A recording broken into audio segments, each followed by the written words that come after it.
Atención pasajeros con destino al país de la ficción.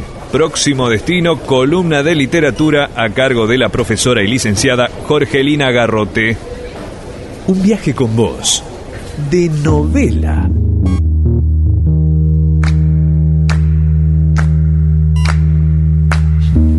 Jorgelina Garrote, ¿cómo te va? ¿Cómo andás? Bienvenida. Hola Martín, ¿cómo estás? Qué feo el día. La verdad que yo estaba ilusionada con un día lindo Sol. como el jueves, el sol. Sí, pero todo está pasable, está pasable. Yo, mira, hoy temprano salí a andar en bicicleta.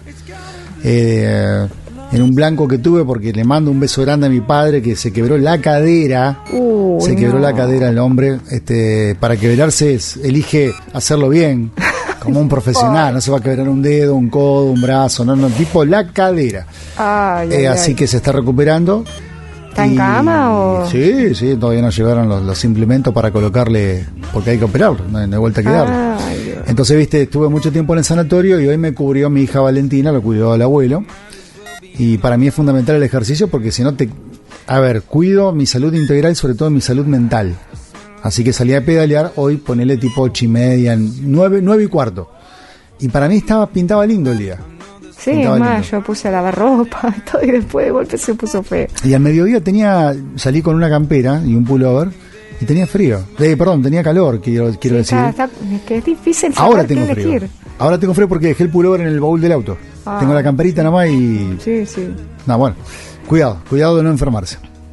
Bueno, te cuento que pasó? no sabía, en realidad con esta noticia no es para nosotros una gran noticia, pero a nivel internacional sí, que falleció el 30 de abril Paul Auster, un reconocido escritor norteamericano.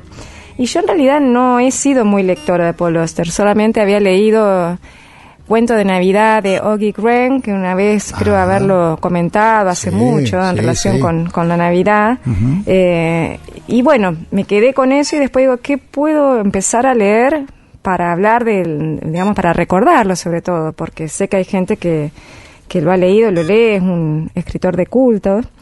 Y bueno, me puse a buscar en la biblioteca, agradezco a la biblioteca pedagógica porque siempre tiene mucho material. Siempre tiene cosas lindas. Sí, Siempre. y encontré uno de los libros que me pareció que podía ser, por un cartelito que vi en las redes sociales de una frase, La invención de la soledad. La invención de la soledad. Me encantó el título. Pero bueno, antes de comentarte, porque en realidad la historia es muy sencilla, como... también su narrativa, por lo que yo empecé a conocerlo, digamos, esta mañana leyéndolo, es que, bueno, no sé si sabés que él nació en Nueva Jersey, que vivió muchos años ahí, estudió en la Universidad de Columbia, se lo reconoce primero como traductor. Y él, siendo joven universitario, vivió de sus traducciones, o sea, se ganaba la vida así. Mira qué lindo. Tradujo mucho desde el francés al inglés, a Jean-Paul Sartre, a Georges Simenon, y me falta uno más que ya te voy a comentar. Bueno, en realidad, empezó así y también fue guionista, le gustaba mucho el cine, se lo reconoció por el guion Smoke.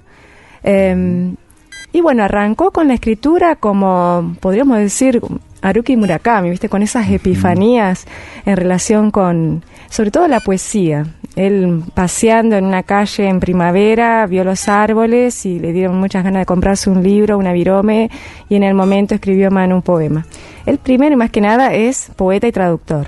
Después arrancó con la narrativa y creo que es así como se lo ha conocido. Y luego se muda a Nueva York. Y ahí ya tenemos esa historia en relación con la ciudad, con Trilogía de Nueva York y con todas las novelas que se sucedieron. No fue, si bien fue un candidato, no fue reconocido con el Nobel, pero sí tuvo otros premios importantes como el Príncipe de Asturias, por ejemplo. Tuvo influencias de Beckett, sobre todo, de Kafka, se ha hablado mucho de una literatura existencialista, y de Borges. Mira. Y de Borges, porque las características de su escritura pasan por los recuerdos, que en este caso toda la novela tiene que ver con su propia identidad, con los personajes solitarios, con la relación entre padres e hijos, Qué tema, ¿eh? Qué sí, tema, que este libro tiene que ver con eso. Y las contingencias y el azar, es decir, las cosas que se van dando. Y bueno, eso también da tela para cortar y para escribir. O sea que todo eso tiene, podríamos decir, la novela, porque, y bueno, decís Borges, porque por este juego recursivo de la metaficción, esta idea del otro, esta idea de alguna manera de plantearse la misma historia de diferentes puntos de vista, de esta metáfora de que la vida es como una suerte de espejo. Bueno, Borges hablaba de la biblioteca como un espejo, pero también pensar que la vida de uno en relación con el padre, con el hijo, que de eso se trata la novela, y lo que a uno le pasa en relación con esa identidad que uno va buscando, por lo menos el personaje va buscando, también podemos decir que hay ahí alguna puntita como para trabajarlo, en función de la vida como laberinto, si lo pensamos en algunas temáticas que aparecen en la narrativa de Borges. ¿Qué más te puedo comentar? Esta novela la escribió en 1979. Pensemos que él nació en 1947, murió el 30 de abril pasado, a los 77 años, producto de un cáncer de pulmón que había sido anunciado por su esposa Siri Husbeth, que también es escritora, hacía un año atrás, y ella lamentó en las redes sociales el hecho de que no se le haya permitido a la familia, porque él muere en su casa, con su familia, acompañándolo en un lugar muy querido por él, que era la habitación con su biblioteca. Antes de que muriera, ya los medios estaban informando de la muerte de Paul Auster. O sea que ella no tuvo, dijeron, nos quitaron la dignidad de informar la muerte. O sea que, bueno, hay un post en inglés, ¿no? Por su Instagram lo hizo. Y bueno, la verdad que a mí me repegó eso, porque no permitirle a la propia familia que pueda informar. Y ahí habla, bueno, de esta manipulación de los medios y de la vida privada de los personajes que son muy conocidos, como en este caso, de Paul Auster.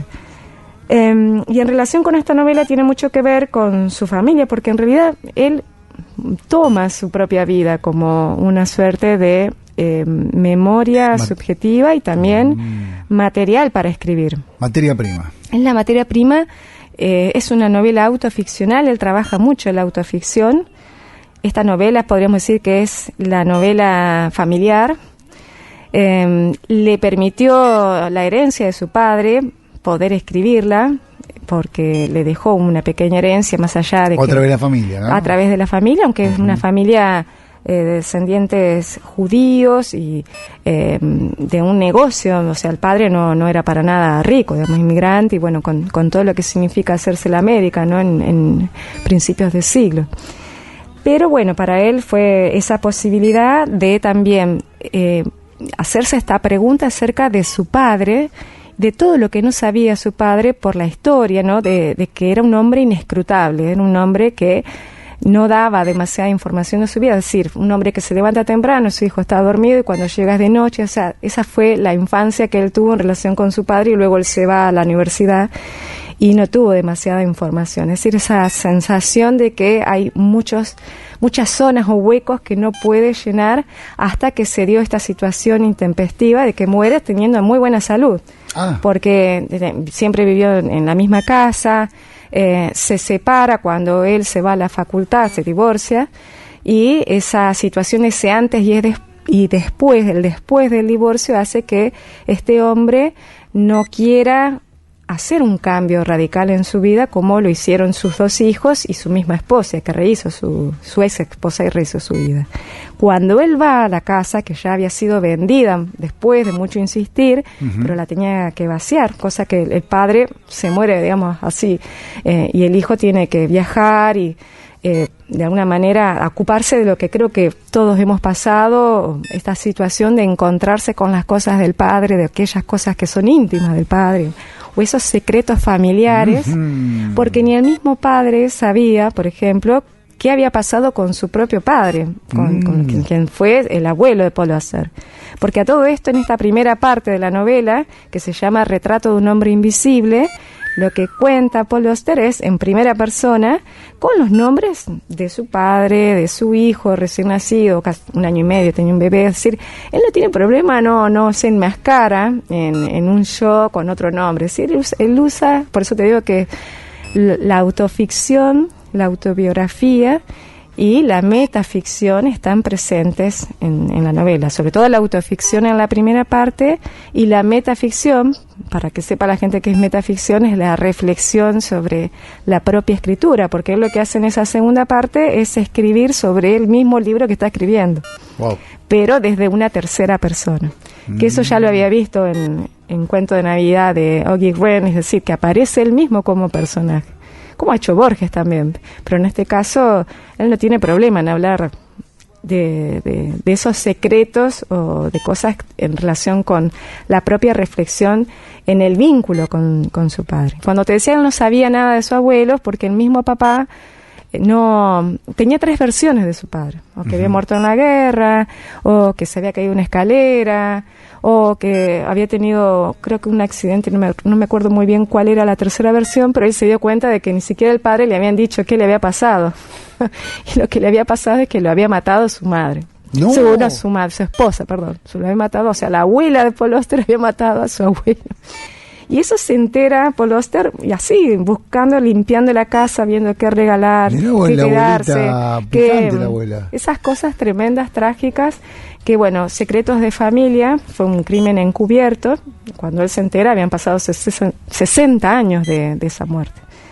Así que bueno, eso se cuenta en la primera parte, cómo él va descubriendo, por un lado, esa identidad que pareciera ser una faceta como la de un abanico, y en esto también la imagen de tapa de un hombre que aparece triplicado o cuadruplicado, ¿no? Que vendría a ser esta imagen del padre. Hay 5 hombres parados que no sabes cuál es la imagen y cuál es la real. Entonces, porque él es la idea que nos quiere transmitir esta primera parte, y la invención de la soledad pasa por este hombre solo que es su padre, este hombre que vivió 15 años de su vida prácticamente solo por decisión propia en su casa. Y bueno, esto que él va descubriendo, que creo que ni su padre lo habrá sabido, la verdadera verdad, por eso aparece podríamos decir una frase inicial en la novela que dice, es de Heráclito. A ver, despacito, despacito. A ver, Paul Auster. Dice, si buscas la verdad, prepárate para lo inesperado, pues es difícil de encontrar y sorprenderte cuando la encuentras. Bueno, creo que esa frase inicial, aunque uno cuando no sabe bien de qué se va a tratar la novela, a veces uno pasa por alto esas citas, cuando uno se va adentrando se va dando cuenta de por qué apareció.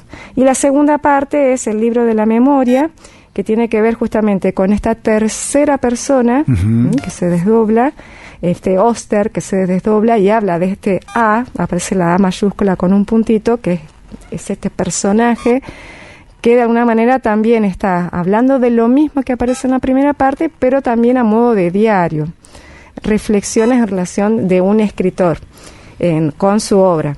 O sea que aparece, por un lado, esto como una bitácora de la novela que va escribiendo, y por el otro, esta suerte de diario de escritor, porque va contando viajes, un viaje que hace a Ámsterdam, un poco volviendo a esos orígenes de la idea, bueno, habla de Ana Frank, que va a visitar el museo de Ana Frank, que se encuentra con esta idea del diario, cómo ella descubre que le gusta la escritura, es decir, todo eso te va llevando a esa duplicación que te decía de la vida como un espejo, como de alguna forma te hace como lector adentrarte también en esa duplicación.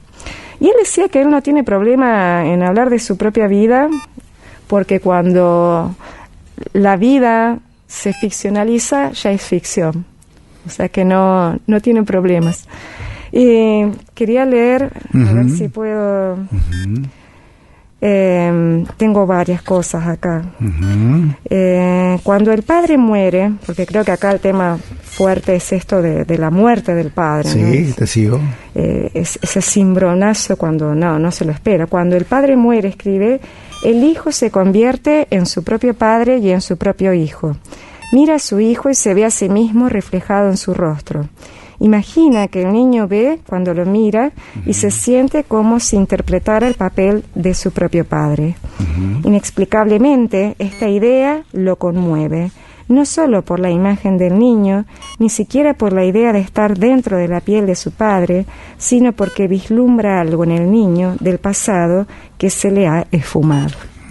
Bueno, esta es una de las frases que aparecen en esa segunda parte, que es el libro de la memoria, que la verdad que me gusta mucho. Y, buscando reseñas y comentarios, por ahí la gente, cuando lee esa segunda parte, que es el libro de la memoria, es como que se pierde, porque como es muy recursivo, como vuelve sobre las mismas ideas y reflexiona sobre el acto de escribir, puede que se pierda la acción porque se pasa a la reflexión. Pero creo que es muy rico para pensar y para reflexionar la idea de los vínculos entre los padres, los hijos, y a veces esos tapiales o muros que no nos permiten poder ver al otro como realmente lo vimos en el pasado. Así que bueno, como novela hasta ahora me está gustando. Recordame el título, por favor. Paul Auster. La invención de la soledad. La invención de la soledad. Perfecto. 6 de la tarde, 25 minutos. Estamos haciendo un viaje con vos. Gaby, música. Y después, hablando de Paul Auster, Ale Di Liodo narró algo referido al tema.